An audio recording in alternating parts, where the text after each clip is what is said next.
Dans cette vidéo, on va voir une option de numérisation qui nous permet de faire des numérisations de polygones qui doivent se superposer, donc une sorte d'édition topologique si on veut bien.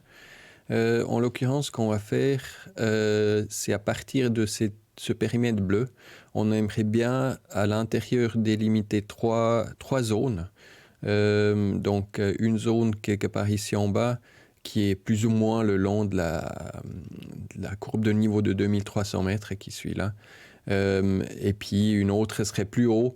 On va faire un polygone, ça nous permet de voir les choses, comment ça fonctionne. On n'a pas besoin de dessiner les trois dans la vidéo là. Donc pour commencer, on va créer une nouvelle couche avec qui va contenir les trois zones. Pour faire ça, on va dans couche, créer une nouvelle chez GeoPackage. On sélectionne la base de données. Il y a déjà le périmètre qui est enregistré dans une base de données chez GeoPackage. Donc on prend celui-là à nouveau. Enregistrer. Le nom de la table, c'est les zones. Voilà, je l'appelle juste comme ça. Le type de géométrie, ça va être des polygones. Le système de coordonnées, le même qu'avant, système de coordonnées suisse. Les attributs, je vais faire un attribut numéro de zone, un entier que j'ajoute à la liste ici. Et puis OK, ça permet de créer la couche. QGIS pose la question si on veut écraser déjà le fichier existant. Évidemment que non. On veut juste ajouter une nouvelle couche. Donc on va là-dessus. Et puis maintenant, on peut commencer à éditer à numériser les zones. Donc je vais basculer en mode édition tout d'abord. Maintenant, un des problèmes que j'ai, c'est si je commence à numériser, je fais un nouveau polygone là, je fais quelque part là, et puis en fait, il doit pouvoir s'accrocher ici au polygone qui est autour. Ce qu'il fait chez moi ici, c'est pas une option qui est toujours disponible. On le voit bien ici, le rectangle en magenta.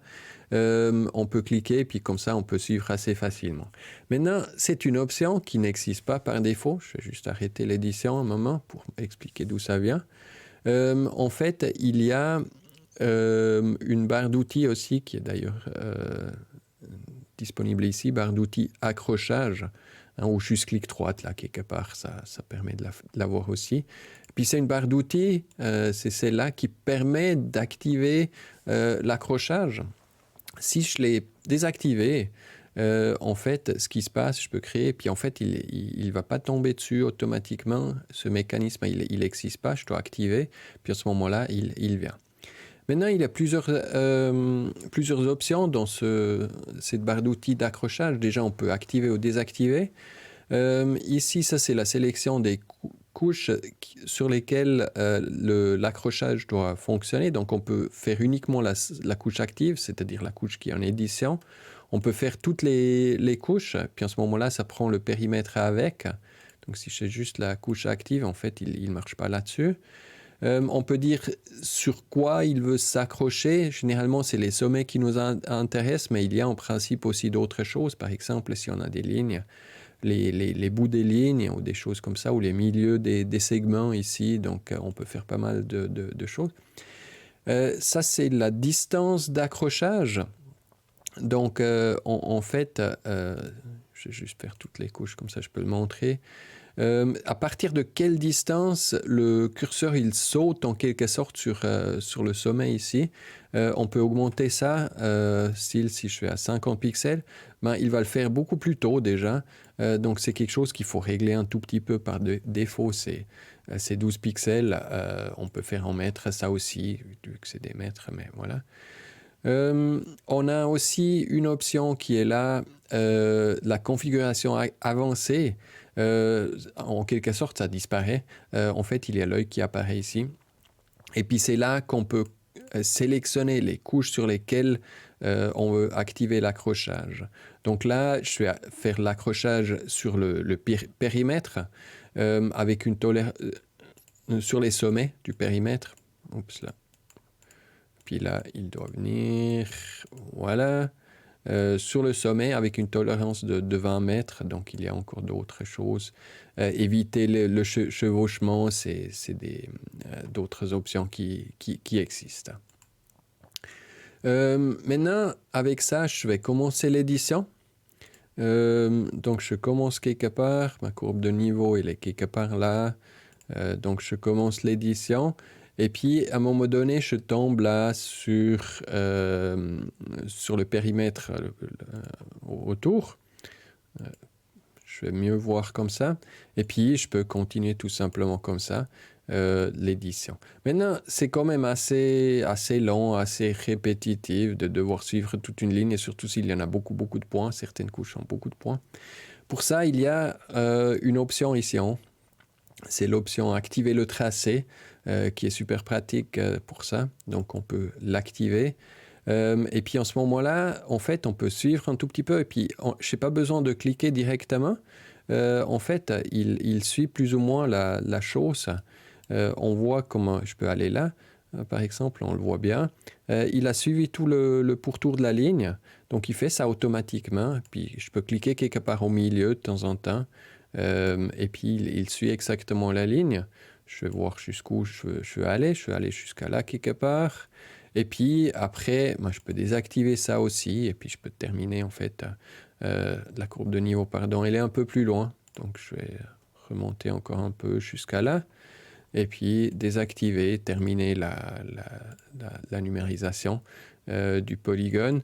À la fin, avec un clic droit, numéro de zone, c'est 1. Et voilà. Donc, c'est quelque chose qui accélère pas mal la numérisation si on doit suivre une ligne exacte. Donc, c'est au moment où on change aussi parfois de couche, mais il faut faire un clic intermédiaire ou des choses comme ça. Ça arrive, mais évidemment, ça reste quelque chose qui est super pratique. Une autre chose que j'aimerais montrer, un problème qu'on a avec l'édition de ce genre de couches où il y a deux lignes qui se superposent l'une sur l'autre. Hein. Là, on a le polygone de la zone et puis le périmètre qui se superpose. Juste échanger les deux, comme ça on les voit mieux. Maintenant, si je commence à éditer style la zone que je viens de créer avec l'outil des nœuds, je peux aller là et puis en fait je peux déplacer, puis en fait ça casse la topologie, c'est plus superposé parfaitement bien. Je peux le ramener manuellement, évidemment, il n'y a pas de souci. Ou si je veux en fait changer le pourtour pour les deux, ben, je peux le faire, mais je dois le faire en 2 fois. C'est pas très pratique. Donc ce que je peux faire, c'est je peux m'assurer que les deux sont en mode édition. Et puis maintenant je pourrais en principe aller là, faire le premier et puis ensuite le deuxième. Donc je dois changer à chaque fois la couche active et puis je peux le faire comme ça. C'est pas super pratique franchement. Par contre, il y a un outil qui existe pour ça, c'est l'édition topologique. Je peux activer ça. Puis en ce moment-là, si je fais ça, en fait, il prend les deux ou tous les polygones où le nœud est partagé parmi toutes les couches qui sont en édition, ça fonctionne. Donc là, faire attention qu'il y ait toutes les couches qui sont en édition. Si je sors ça, et puis le périmètre n'est plus en édition, je peux quand même utiliser l'outil, évidemment. Je peux toujours éditer les nœuds, mais ça ne marche plus. Donc, il faut faire attention à avoir toutes les couches en édition, vu que ça édite évidemment la couche. Donc, c'est juste deux façons de numériser avec le tracé et puis l'édition topologique. Il y a d'autres options qui permettent de faciliter un tout petit peu l'édition, mais c'est les deux outils qui facilitent le plus l'édition de couches qui se superposent. Donc, c'est très pratique pour éviter des erreurs de topologie, des trous ou des superpositions là dans la ligne où on doit suivre.